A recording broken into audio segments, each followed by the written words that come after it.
This is the PR Podcast, a show about how public relations helps you tell your story to the world.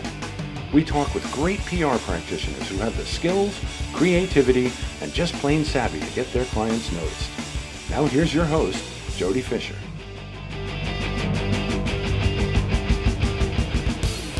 Hey everyone, and welcome to the PR Podcast. I'm Jody Fisher. Thanks for joining us. Well, it's Memorial Day weekend. Hope you have a long weekend. Hope you don't have to work, or at least work too much. Thank you to all the people who are working out there. I'm thinking about the folks in the hospitals and the emergency personnel and the people who don't get a day off because life doesn't stop happening. So thank you to all those people who are out there doing that. And thank you to the people who have served our country and made the ultimate sacrifice. You know, that's what Memorial Day is about. And having worked with veterans and having worked with military members, I always get my back gets a little up because people confuse what Memorial Day and Veterans Day is about. For those of you who are unaware, Memorial Day is about honoring the fallen. Veterans Day is about honoring the living. It's really that simple. So today we pause and we say thank you to the people and the families of the people who have made the ultimate sacrifice for our nation and allow us the freedoms that we have here in the U.S. I will not hide it that it's tough to be patriotic for me these days. And I'm sure it's tough for a lot of people to be patriotic these days, given what is going on in our country. But I always also have to remember the good people out there, the people who are operating in the best interest of our country and making sure that the freedoms endure for all Americans, not just some Americans, not just select Americans, not just Americans who look a particular way or think a particular way, but for all of us. So whatever you're doing this Memorial Day weekend, hope it is enjoyable, hope it is relaxing, and hope it is just you're taking a moment to honor the people who have gone before us, who have made our country the good country that it is and can be once again. All right, enough about politics. We're taking a week off from guests. And it being a long weekend, I thought that I would just jump in and talk about the kickoff to summer, because that's what Memorial Day also is it's kind of the unofficial start of summer. Now, as I tape this here on Long Island, it is dreary and wet. It has been raining for 3 days. And the only people who are happy about this, other than the ducks and my dogs who get to chase the puddles, is my trampoline park client. They're doing well this weekend. Everybody else who wants to be outside, not so much. But you know, Memorial Day is the unofficial kickoff to summer. It's when the pool's open. It's when the beach is open. It's when people are firing up the grill and the vacation calendars start to get booked. But from a PR standpoint, and that's what we're here to talk about, summer is one of the most understood seasons of the year, I think. A lot of organizations kind of mentally check out. A lot of us kind of mentally check out, right? From Memorial Day to Labor Day. Or maybe it's from July 4th to Labor Day, because typically July 4th is, right before July 4th is when all the schools get out. Colleges and universities do graduations in May. Some schools in the South get out in May or very early June. Here on Long Island, here in the Northeast, typically it's like late June. But by July 4, everybody's on summer vacation, right? No matter where you are. And so that 8 weeks from July 4 to Labor Day, and like we said, maybe even starting, now, Memorial Day weekend, people kind of, they're ready for summer. They're ready for a break. And a lot of organizations might be ready for a break too. And so the temptation to check out between Memorial Day and Labor Day is very high. Lots of people assume reporters disappear too, that they assume audiences stop paying attention, and they assume that nothing meaningful gets done until September. Now, that might be kind of the case, but I also think that's an enormous missed opportunity and a huge mistake. Some people do slow down in the summer, for sure. Coverage changes, reporter priorities change, media outlets cover different types of things, especially if you're the mainstream publication, the typical daily newspaper or the typical local TV station. Yeah, you're covering those summer types of stories, just the way you might cover the winter stories when it's winter. But in terms of organizations and their activity and their planning, the smart ones are not taking a break. They are taking advantage of other people taking the break. And that's what I like to do in the summertime. And really, almost any time that typical cycles are taking breaks, I like to look at that and say, okay, I'm going to take my break, but I'm also going to take the opportunity to do some planning. I'm going to take the opportunity to take advantage of what's cyclically going on and grab some quick wins or take the time to plan for the next cycle whenever it ramps up. Summer can be one of the best times to build your visibility, you strengthen your relationships, create content, and position yourself ahead of the crowded fall season. So today I thought we would talk about 5 things that you can do during the summer to make it productive from a PR standpoint. So let's get into it. All right, thought number 1, create news, don't wait for it. One of the biggest PR mistakes that I see is organizations that are waiting for something newsworthy to happen.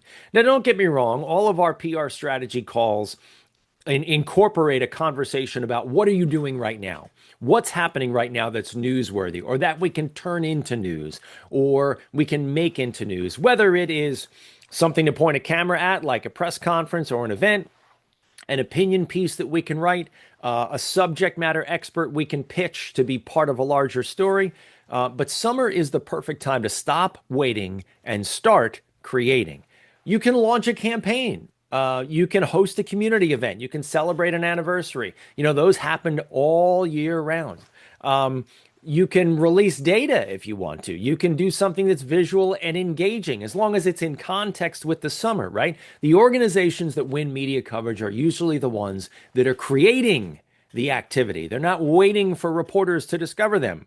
And PR people back me up. We've all worked with people who hire us, put their feet up on the desk and say, let me know when I'm going to be in the newspaper. That is not how PR works. You know that, I know that. PR is for people who lean in.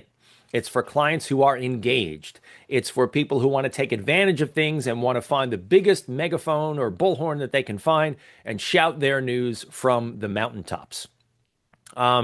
Here's the other thing to remember about summertime.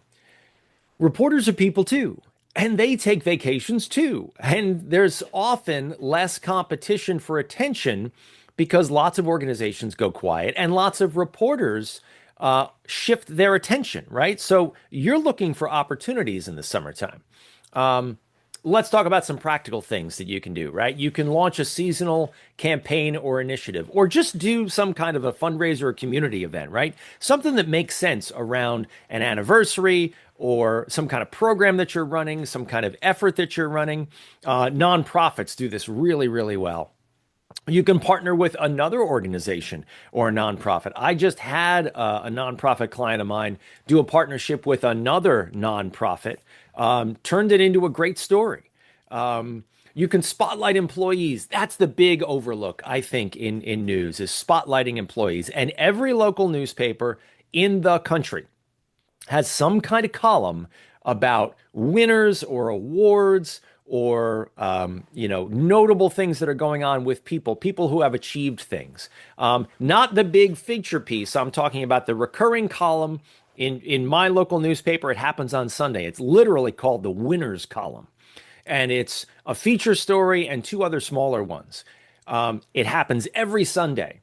It can be something like you wrote a book, you won an award, you did a special thing, whatever that is. It's got to be, under the umbrella of like a recognition of an organization giving you recognition.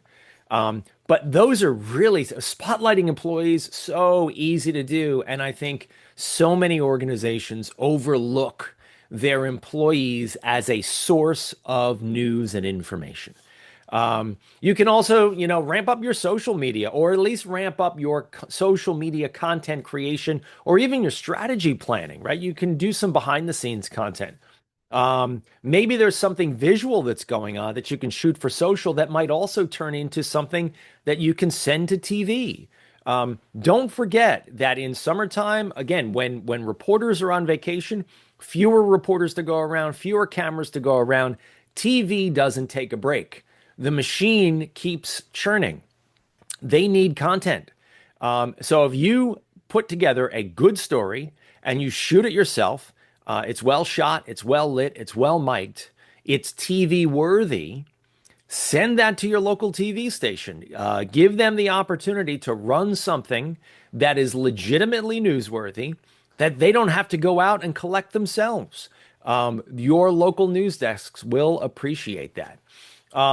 You can release survey results or industry insights, but I would say plan for results or plan stories like that to release in the fall, unless it's specifically dealing with summertime or it's time to summertime, right? And of course, promotions and giveaways are always great. And hyper local publications love that kind of stuff. And so do social media influencers. So create momentum during your summer and enter the fall with your stories already in motion. All right, item number 2, build relationships before you need them. We've said this before, right? The worst time to try to meet a reporter is in the middle of a crisis, because the reporter's there to do their job, you're there to do your job, and there's very little space, if any at all, to understand the motivations of each other, right? And you're coming at them as the tough PR person because you're in a crisis, and the reporter's coming at you with tough questions. Very little time to get to know each other. Summer is different. It's relationship season. It's relationship building season when people are more relaxed and the calendars might be a little more open, right? Networking events and community gatherings. Frankly, the networking events kind of slow down, I think. Networking season seems to be like in the fall when people come back from summer vacation. And again, in the spring, when people are getting into a new calendar year and they're kind of ramping up. Summertime, yes, there are working events and there are get-togethers, but they kind of take on a different flavor, right? So you can use the time to strengthen relationships with reporters, with podcast hosts, with influencers. Just, get to know them, right? And you don't have to lead with a pitch. Now, a reporter, you don't want to waste their time. So typically you want to come at them with something that makes sense for their beat, makes sense for something that they write about.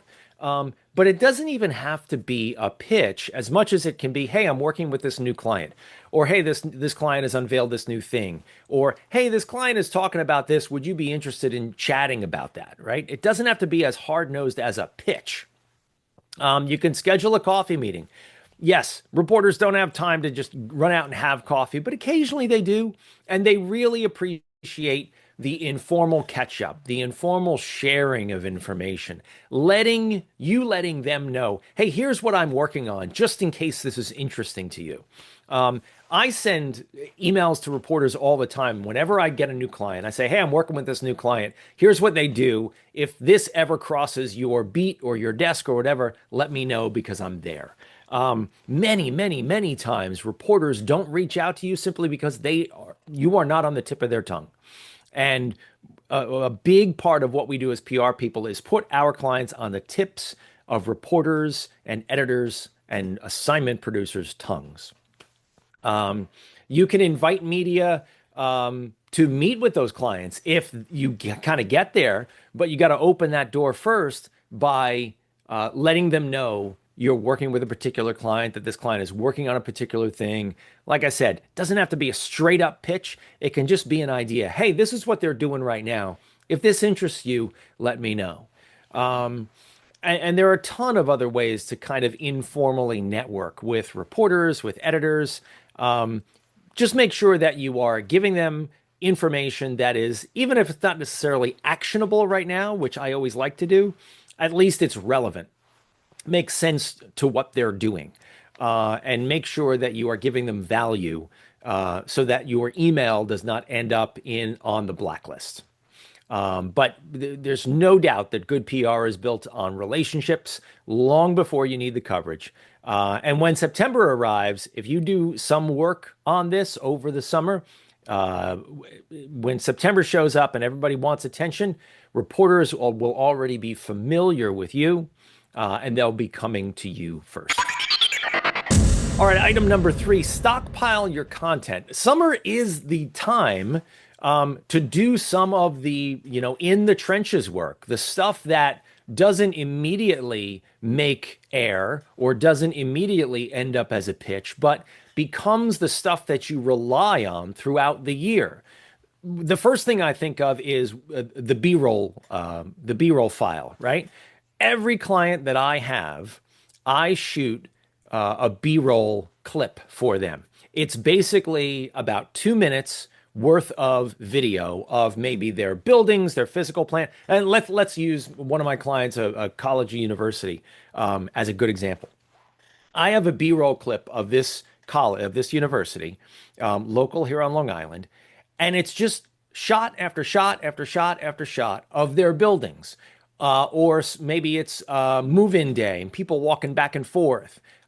It's generic looking enough that it can go with just about any announcement, so that when I have an announcement to send out that doesn't have video to go with it or have a photo to go with it, because I have generic photos of that client's campus as well, I send that out with the release. And can I tell you, I have that B-roll clip of that university has appeared on local TV in the New York City area.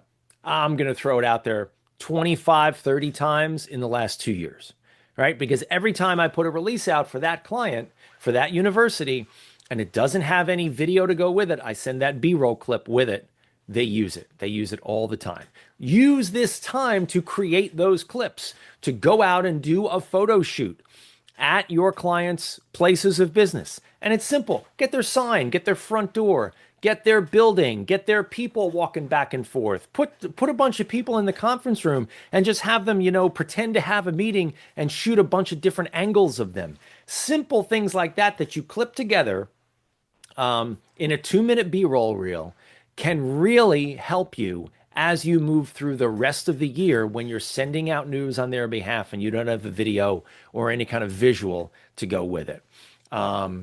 You can also do things like create social content for them. As you're going out and shooting, use that time. You would be amazed how much you can collect and you can create out of one well-planned hour with a client, shooting lots of different things. Because also when you go out with those clients and you begin to interact with them sort of in the wild, off of your PR calls and off of your events and off of your formal meetings with them, you're going to run over news. It's just going to pop up.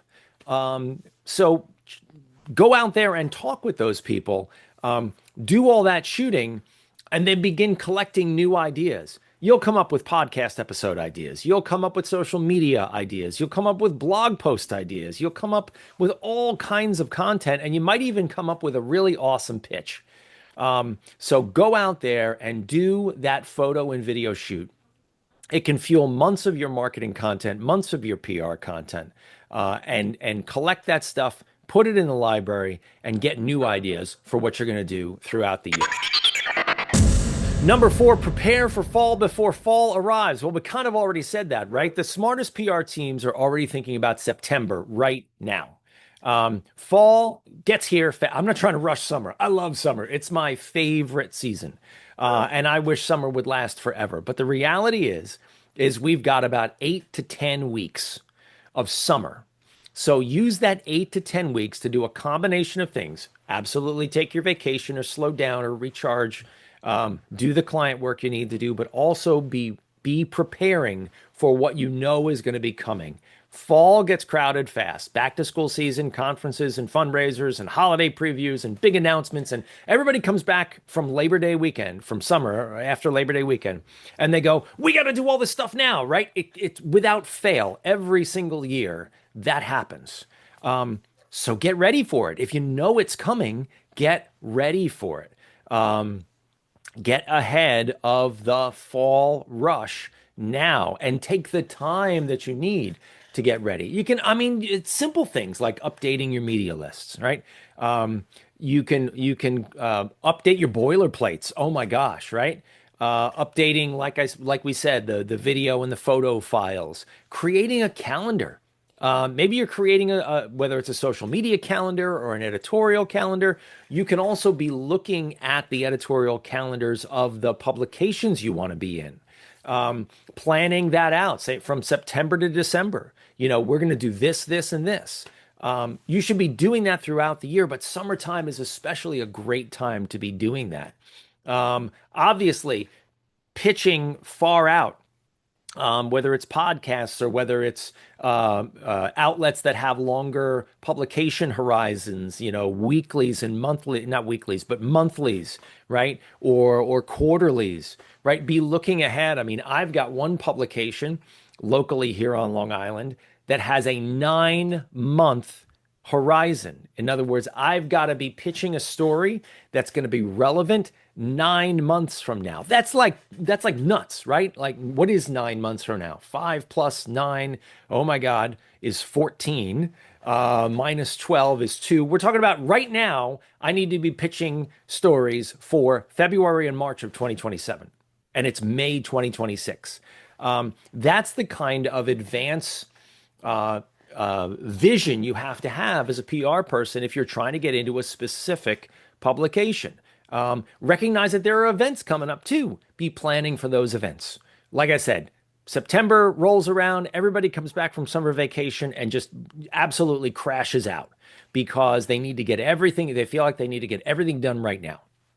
Get ahead of that too, right? Don't just get ahead of the competition. Get ahead of your own clients because your clients are going to do this. They're not bad people. It's just what they do, right? Get ahead of that. Be ready for that for when it hits. Because the best opportunities usually come with preparation that happened months earlier. All right, and number 5, do not disappear. This might be the most important one. Don't vanish all summer, right? Now, you don't need to be posting every hour. You don't need constant announcements. You don't need to churn the way you churn the rest of the year round, right? And summertime is a time where you do have the opportunity to pause and recharge and take that week vacation. Plan it out. Make sure people know you're going or people know that you're unplugging. But also just don't absolutely disappear and then like try to rev that engine up again after the summer.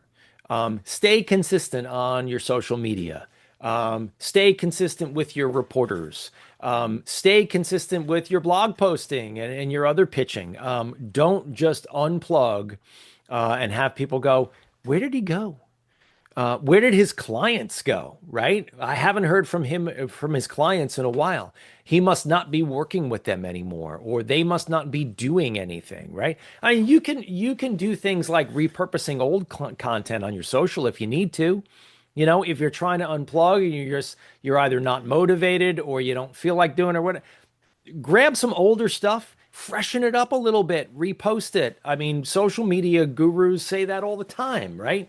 Post one thing on your feed and then post it again on your story later. It's that kind of mentality, right? Not disappearing, not churning as hard or running as fast as you normally do, but also not completely disappearing. Because small, consistent activity keeps your brand relevant and findable. And disappearing all summer long is going to make restarting in September all the much harder. All right, so as Memorial Day weekend kicks off for the summer season, here's the challenge, right? Don't treat summer like total downtime. Treat it like an opportunity. It's an opportunity to create. It's an opportunity to prepare. It's an opportunity to connect. And it's an opportunity to build momentum while everyone else slows down. Because by the time Labor Day rolls around, the organizations that stayed active all summer long are the ones who are positioned to win the attention in the fall. All right, that's it for our show this week, the Memorial Day weekend episode. Thanks for tuning in, and thanks for listening. Please remember to subscribe to the show, connect with us on Facebook, Twitter, Instagram, and TikTok at The PR Podcast, and send us a question or a comment. Our intro is by Christopher Apple. You can find him and his fantastic photography on Instagram at Christopher_APPOLDT. Check him out there and hire him for all your photography needs. You can find me online at Jody Fisher on all the socials and on the web at jodyfisherpr.com. We'll see you next time on the PR Podcast.